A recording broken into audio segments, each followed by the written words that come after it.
White house प्रवक्ता Levitt का बड़ा बयान सामने आया। ट्रंप सिर्फ धमकी नहीं देते हैं, ये लेविट की तरफ से कहा गया। कैरोलिन लेविट ने कहा यूएस ईरान डील के कगार पर है। ट्रंप की सख्त शैली की वजह से डील। ट्रंप के पास अभी भी कई विकल्प हैं।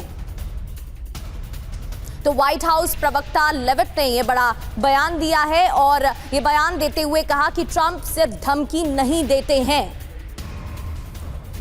फिलहाल यूएस ईरान डील की कगार पर है, बातचीत हो सकती है, लेकिन जो धमकी दी गई है डोनाल्ड ट्रंप की तरफ से उसको लेकर एक बड़ी बात यहां पर कही गई है कि ट्रंप सिर्फ धमकी नहीं देते हैं। क्या मतलब है इस बयान का?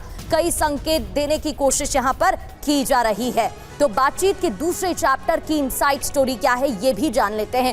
पहला चैप्टर तो असफल रहा, लेकिन सोमवार के दिन वार्ता 2.0 को अमेरिका से हरी झंडी मिलती है। पूरा दिन अमेरिका ने कहा टीम इस्लामाबाद जाएगी, टीम इस्लामाबाद पहुंचेगी और टेबल पर बातचीत होगी। ईरानी पक्ष की तरफ से बातचीत में देरी के संकेत जरूर मिले। IRGC वार्ताकारों पर दबाव बनाने की कोशिश में जुटी। पाकिस्तान, मिस्र, तुर्की ने ईरान से बैठक में आने को कहा। ईरानी टीम ने सर्वोच्च नेता से हरी झंडी मिलने का इंतजार किया। ईरानी टीम को सोमवार रात हरी झंडी मिली। सूत्रों के हवाले से आपको जानकारी दे रहे हैं। बड़ी बात यह है कि 24 घंटे बाद बातचीत की टेबल पर नजर आ सकते हैं अमेरिका और ईरान। हालांकि इसको लेकर भी अभी तक पुष्टि नहीं है। पूर्णिमा जी, जिस तरीके से अभी हाल ही में रेटिंग हुई और ट्रंप की लोकप्रियता और गिर गई है, उससे तो साफ है कि ट्रंप को अमेरिकी जनता को भी सेटिस्फाई करने के लिए कदम उठाने हैं। एक तरफ तो अमेरिका यानी कि डोनाल्ड ट्रंप अपनी साख भी बचाना चाहते हैं, दूसरी ओर टेबल पर बातचीत करने का दावा भी कर रहे हैं और फिर ये भी कह रहे हैं कि डील नहीं हुई तो फिर प्लांट और पुलों को उड़ाया जाएगा। तो ऐसे में बातचीत कैसे हो सकती है? देखिए, अगर कोई डरा के धमका के आपको बोलेंगे कि साइन करिए, आप कर पाओगे क्या? डर के आप कुछ कर पाओगे क्या? This is not a negotiation, this is basically a threat.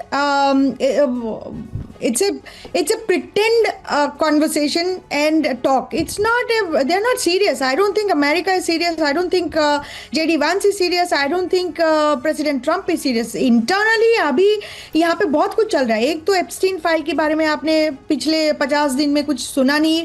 Secondly यहाँ पे प्रेसिडेंट ट्रंप की जो रेटिंग के बारे में बोल रहे हो और कम हो जाएगा, बिकॉज यहाँ पे literally Democrats have taken it very seriously, because उन्होंने बार बार जेनोसाइडल कॉल बोल रहे हैं।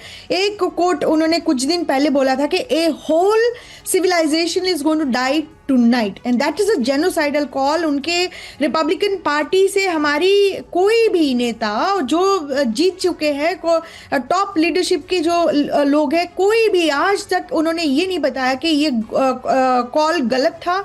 और जो आप सिविलाइजेशन को खत्म करने की बात कर रहे हो, this is not just Iranian top leadership और IRGC और उनके गवर्नमेंट। आप कोई गवर्नमेंट के बारे में भी ऐसे नहीं कह सकते हो। आपने लिटरली एंटायर 93 मिलियन पीपल को उड़ाने की बात की हो। ये जब ये आई है, सबसे दुख की बात है कि दुनिया चुप है।